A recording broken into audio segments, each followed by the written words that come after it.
اگلا سوال مفتی صاحب کی بارگاہ میں یہ ہے، کیا اسرائیل پروڈکٹ کا استعمال کرنے والا گنہگار ہوتا ہے؟ رہنمائی فرما دیں۔ اسرائیل کی اسلام دشمنی بالکل معروف و مشہور ہے،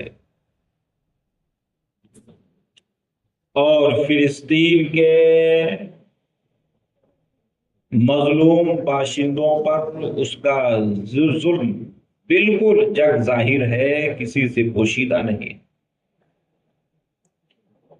ہم چونکہ مسلمان ہیں اور مسلمان ہونے کی حیثیت سے ہماری غیرت ایمانی کا تقاضا یہی ہے کہ اسرائیل کی مصنوعات کا بائیکاٹ کیا جائے،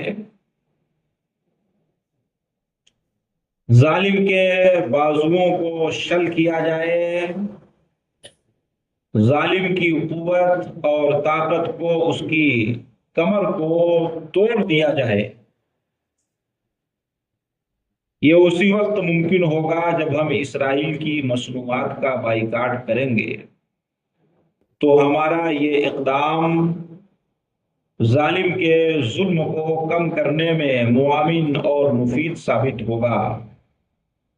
اس لیے غیرت ایمانی کا تقاضا یہی ہے کہ اس کی مصنوعات کا بائیکاٹ کیا جائے، اور اس طرح کی نظیریں پرانے دور میں بھی موجود ہیں۔ حضرت ثمامہ رضی اللہ تعالی عنہ نے جب اسلام کی دولت کو اپنے سینے سے لگایا، وہ یمامہ کے حاکم تھے، جہاں سے مکہ شریف غلہ پہنچایا جاتا تھا۔ جب انہوں نے اسلام قبول کیا اور کافروں کو یہ بات اچھی نہ لگی، تو حضرت ثمامہ نے قسم کھا کر فرمایا تھا، واللہ لا یاتیکم من الیمامۃ حبۃ خردل حتی یأذن فیہا رسول اللہ صلی اللہ علیہ وسلم۔ اے مکہ والو، خدا کی قسم، تمہارے پاس یمامہ سے گیہوں کا ایک دانہ بھی نہیں آئے گا جب تک رسول اکرم صلی اللہ علیہ وسلم اس کی اجازت نہیں دیتے۔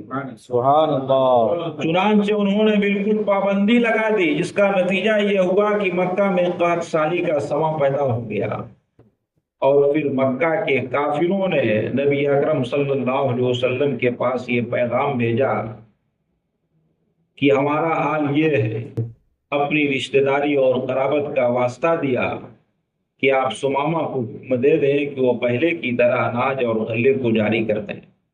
رحمت عالم صلی اللہ علیہ وسلم نے کافروں کی درخواست کو منظور فرمایا، اور پھر یمامہ کو حکم دیا، اور پھر حسب دستور پہلے کی طرح غلے اور اناج کو انہوں نے جاری کیا۔ تو ایسے لوگوں کا معاشی مقاطعہ، معاشی بائیکاٹ ہونا چاہیے، تاکہ ان کے ظلم کی شرح کم ہو، اور ان کی طاقت قوت کم ہو، اور ان کی کمر ٹوٹے۔ اس لیے ایسے لوگوں کی مصنوعات کا مقاطعہ ہونا چاہیے۔ سبحان اللہ۔